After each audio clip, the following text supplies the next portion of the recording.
Step 1, remove your belt. Polaris gives you a nice little tool right here. Pop that open, and it screws in the second hole in your secondary clutch. We can work our belt out and around. Secondary, and then the primary, I just kind of get it like this, pull on it, and give it a twist. Take your secondary clutch off. Polaris loves the size 15, so remember that. A lot of things on these sleds are size 15 mil. You might want somebody on your brakes or it's going to walk the sled forward like this. In this case, I don't have a helper, so I'll do it.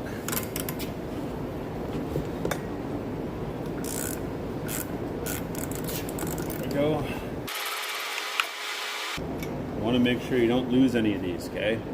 There's usually a thick aluminum washer and then some smaller spacer washers. What that does is it sets the alignment for your clutch, okay? Make sure there's none stuck in here.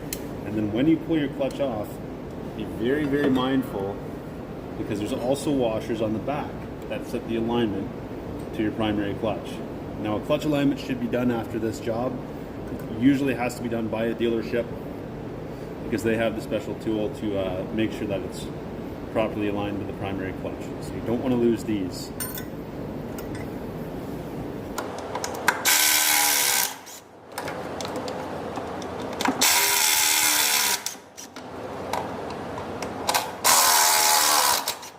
All right. I lost my work light. Story of my life. Okay, here we go. Take 2. Okay, so what we're looking to get off is this plate that retains the bearing right here. Bearing has already started to fail. I can see a little bit of rust coming up around it, so it's a good time to change this. So it's a 13mm stubby wrench, and to pry this loose, I just yes, son of a bitch. Always have a magnet ready.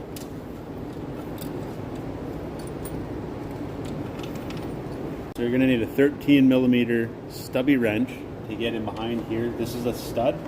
And the nut right here on the back.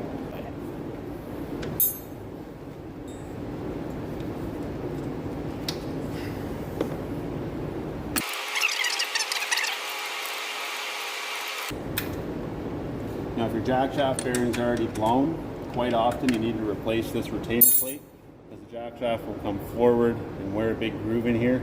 So make sure you do a proper inspection before you just start this job.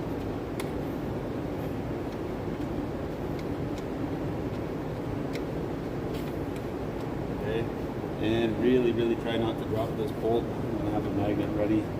Or sorry, nut. It's not a bolt. So I'll just have a magnet sitting right here. Take it off. Then we can pop this retainer cover right out.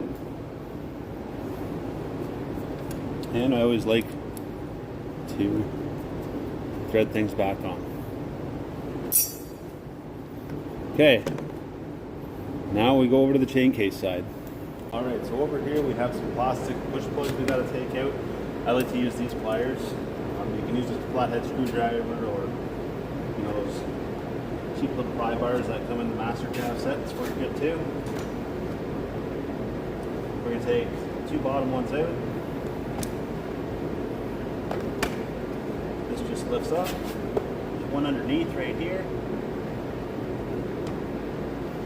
Keep all your parts. That does allows you access to your battery. What the fuck? Disconnect our battery. I do negative first.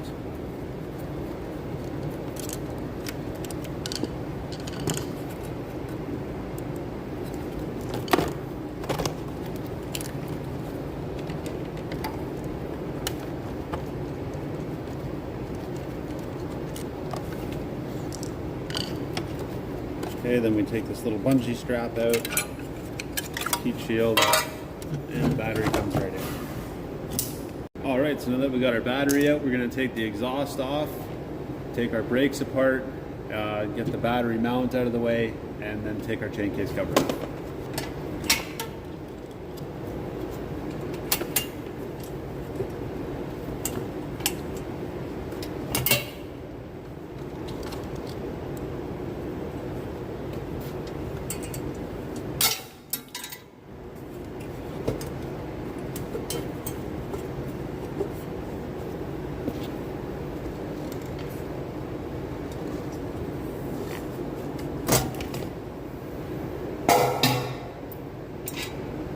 there's two up there, and then this one goes down here just around this cross member. I've already loosened off the bolt for my brake caliper. Again, you're going to want to hold the brakes to take this off or your machine's just going to roll.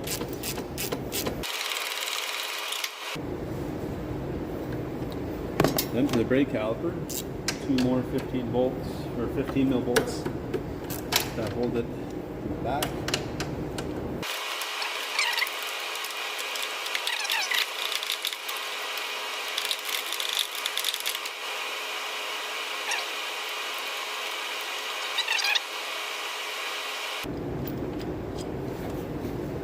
Now on some models, it's easier to take your brake pads out to be able to get this off, because the newer models, the 850s, I think, have an expansion tank that's really close to the brake caliper. So to get that out, you just kind of release this quick pin right there, pull that out, and your brake pads just fall right out.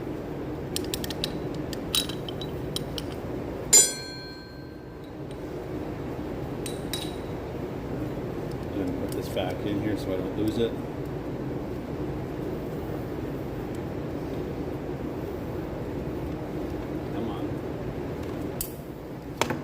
And I'm just going to leave my brake caliper right there. Okay, now our pliers. Wiggle it a little bit, and that comes right out of there. On the end of our jack shaft that we can take out, you can use a pick, a small screwdriver. In this case, I'm just using pliers that have a little snap ring end.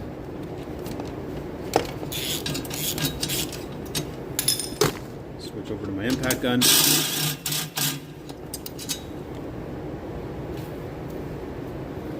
And then on the other side, there's two 10 mil bolts right here and right here. So we zip those off.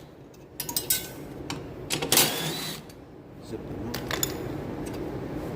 And then our battery box just lifts right in.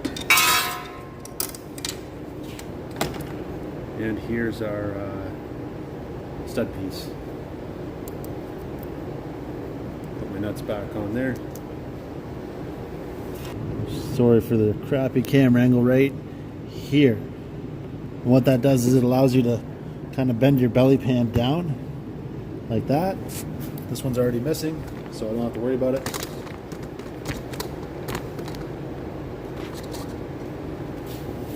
Okay, let's start taking these out. Oh, oil pan. You need an oil pan to catch all your chain case oil. So we got our oil pan in place.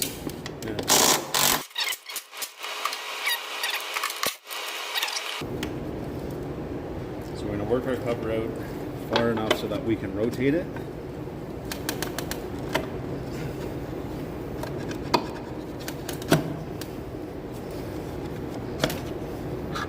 And then slide it off that way. Now the reason we had to take that O-ring off first is because the bearing right here gets hung up on that O-ring. There's another space here on the end, so this goes in between the gear and the cover bearing, and the other sleeve goes on outside of that. You have to remember what order you took these off in.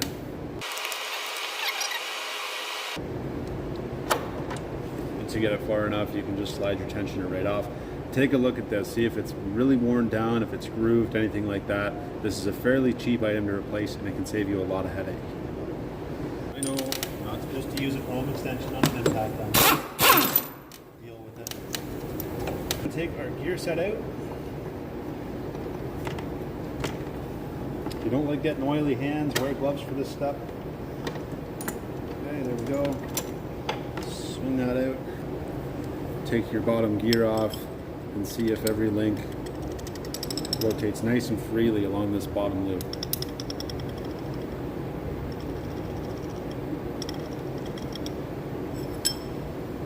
Next thing you want to check is gear wear.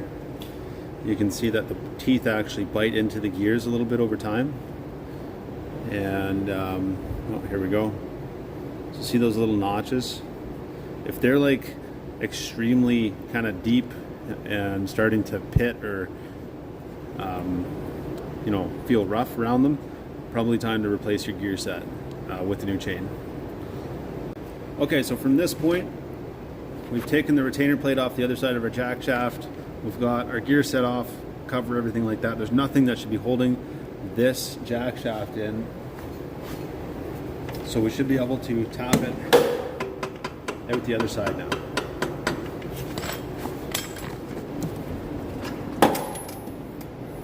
So, our deflector is still good. The thing you want to check for is any scoring or pitting where the seal rides. All right, so next thing we got to do to be able to take our drive shaft out is loosen off our track tension. So we're going to loosen off the rear axle over 15 millimeters.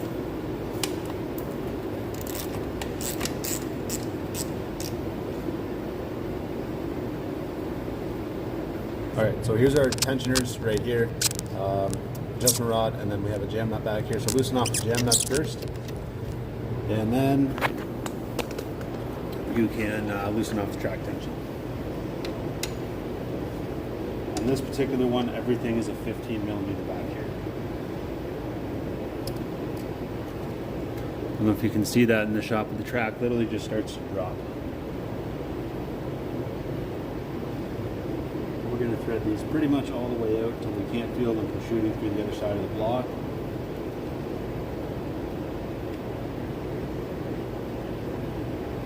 I'm going to try something new on this one. I'm going to try doing this without removing the entire skid. Because I've already done a service on the skid. I don't feel like I need to drop it. If I hadn't, it's only 4 bolts. It comes out, but you know, we'll see.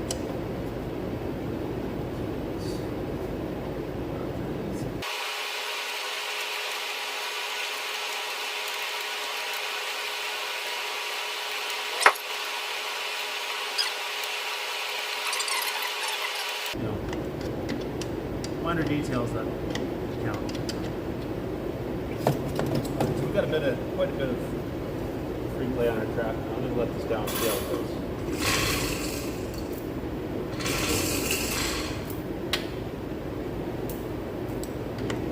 Okay, let's get on it.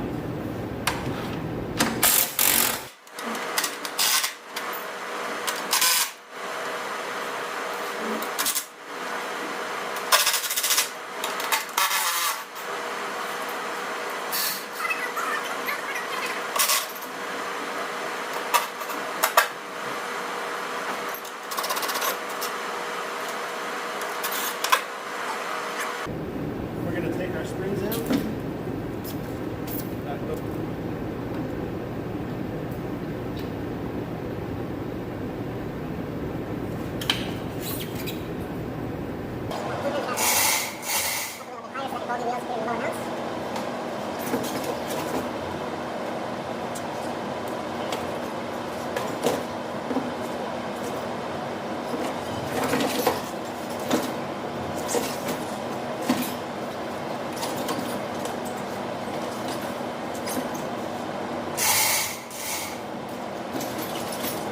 All right, so for some reason the video stopped recording when I actually got the skid out.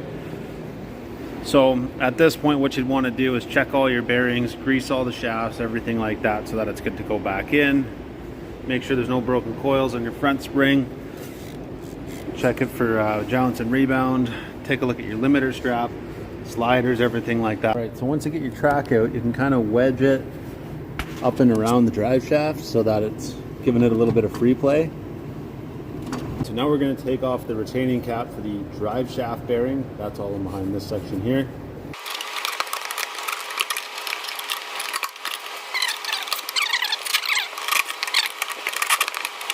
This thing. Nope.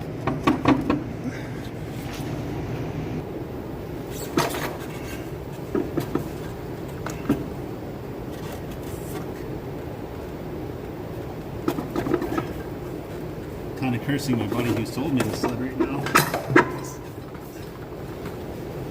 He's the one that put the track in.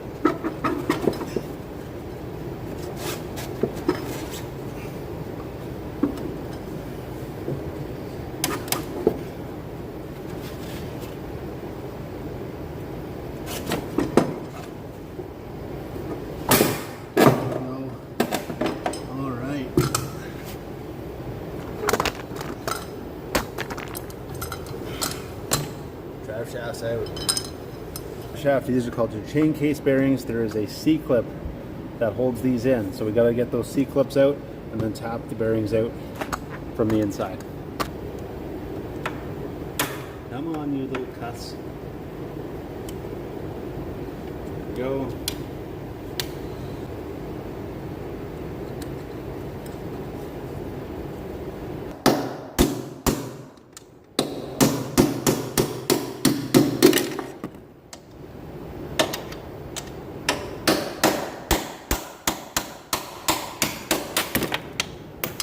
Alright guys, I'm sorry. I'm having some issues with this stupid little remote that I got. It keeps starting and stopping the videos when it's in my pocket. So what I did is I hammered the bearings from the inside of the tunnel outwards just using a socket and a hammer. Sorry, not a socket and a hammer. An extension and a hammer, and then I used the exact same thing to just drive the seals into the track, into the tunnel instead of outwards. Now to install our new bearings. This is an old one, but what I did, used it to find a socket that fits the outer ring or the outer race of this bearing. You never want to hammer on the inside race because the load transfers through the ball bearings and it can hit the inner and outer races and just completely destroy your bearing. So you always want to press your bearings in using something on the outer race, but you have to be extremely careful because if it slips off a little bit, it's going to damage the seal. If you're not good with hand tools, maybe buy 2 kits because there's a good chance you're going to screw one of these up. Okay. So if you just kind of push it in there, it stays in place.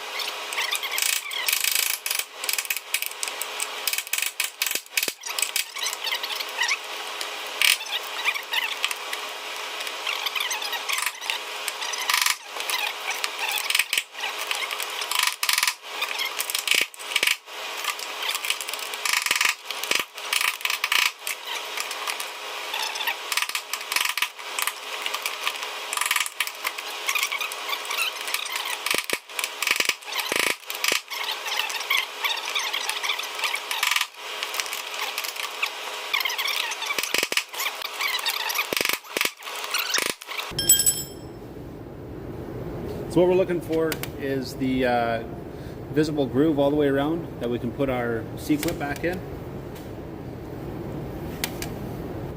There we go.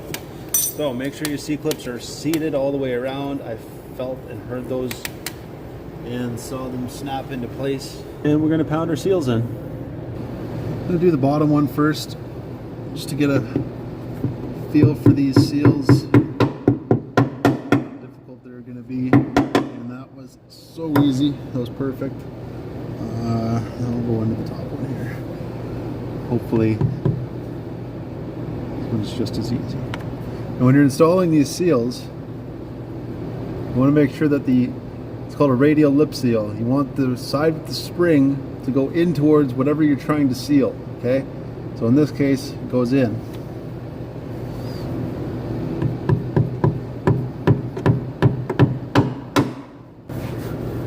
So that one's perfectly flush. This one's still sticking out a little bit right here. I'm being very careful to just tap this on the outside edge. Because if it slips off, it can damage the lip seal and push that spring off of it. Alright, so we got our jack shaft in the vise. Put a rag in there just to not scuff it up so much. We're going to cut the outer bearing. Now it's extremely important to control your grinder because you don't want to damage the deflector, and at the same time you don't want to score up the jack shaft. The pry bar, and just break that last little bit of material, right? You're going to spread it apart.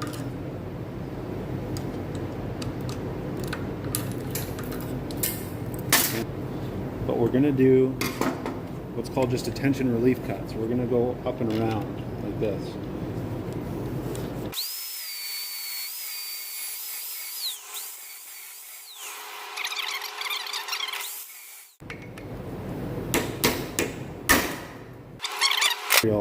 Before it actually takes any.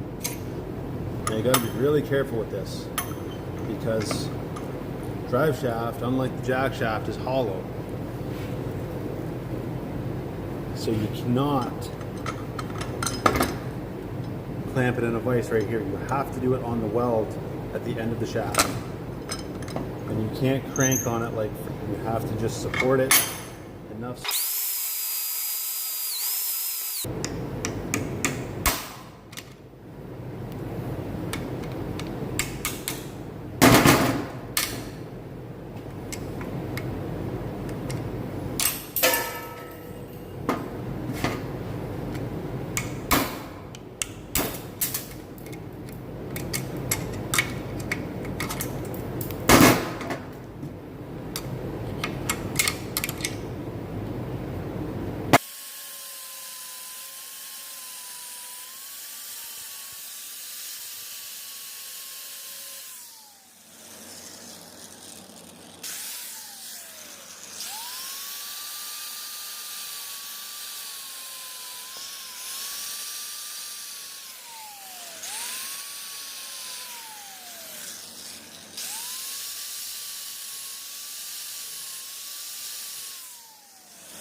I nipped it just barely in the center,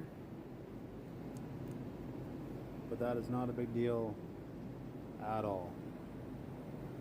Now we're going to press our new bearings on. Make sure that this cage, this retainer piece, stays on when you press your bearing on, because if you forget to put that on before your bearing, you have to take it back off. There's no way of getting that off there without damaging your brand new bearing. All right, so we're going to tap this new bearing on here now. Now, opposite of the other ones, we want to hit on the inner race because that's where it's actually mounted onto, right? So I'm just using a large face ball peen hammer. Just very gentle.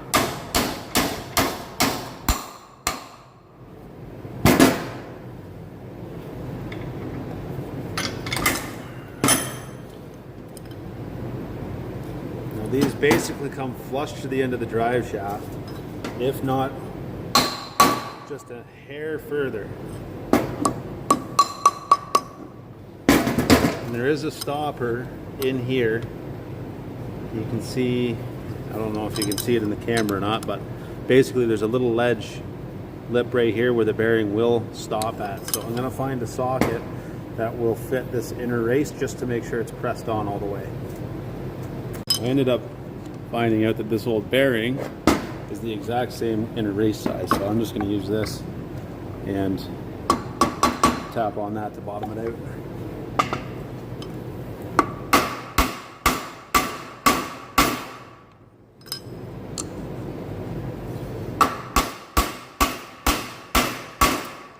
And that's it.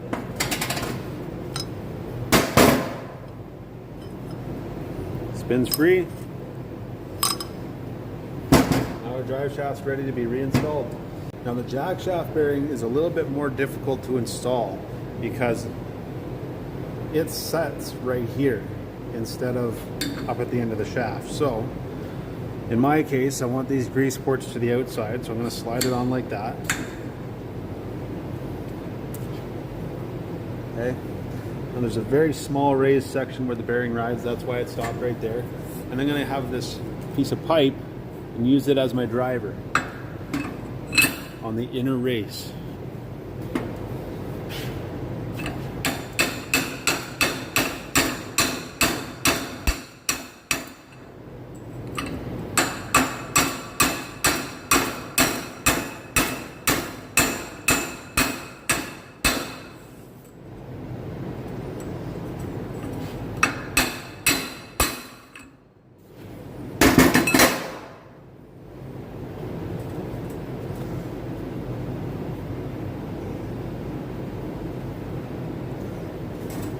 Right, now I heard a pitch change at the end when the bearing did bottom out, but I'm just going to give it a couple more taps for good luck.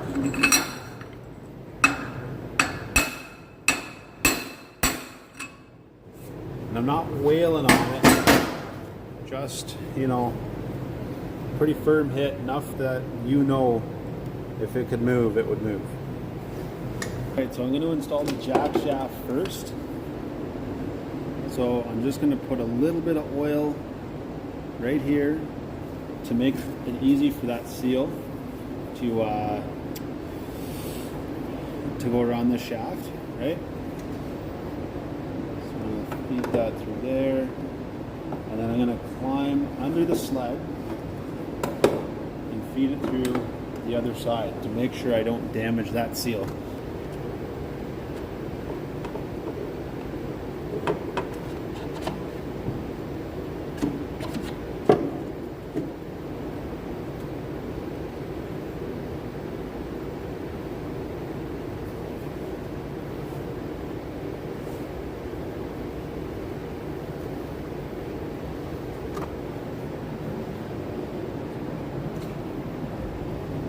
Okay, now we can put this retainer cover back on.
It's in there.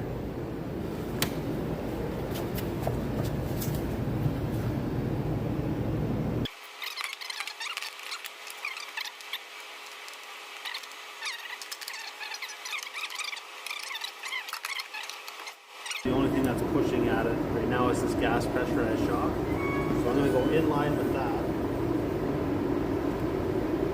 Compress that shock. See if this actually works or not.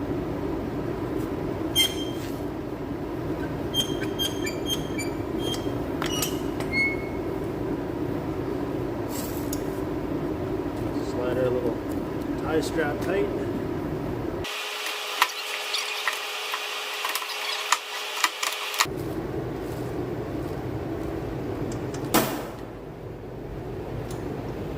The easiest trick to working on your suspension is releasing your spring tension.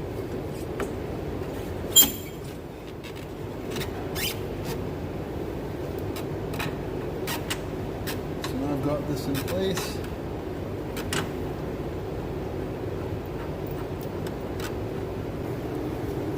Spring out.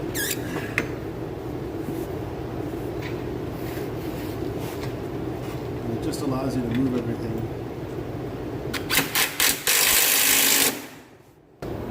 All we got to do now is put our chain case back together. Chain case back together, brakes on, battery in, secondary clutch, and exhaust.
What's up, buddy?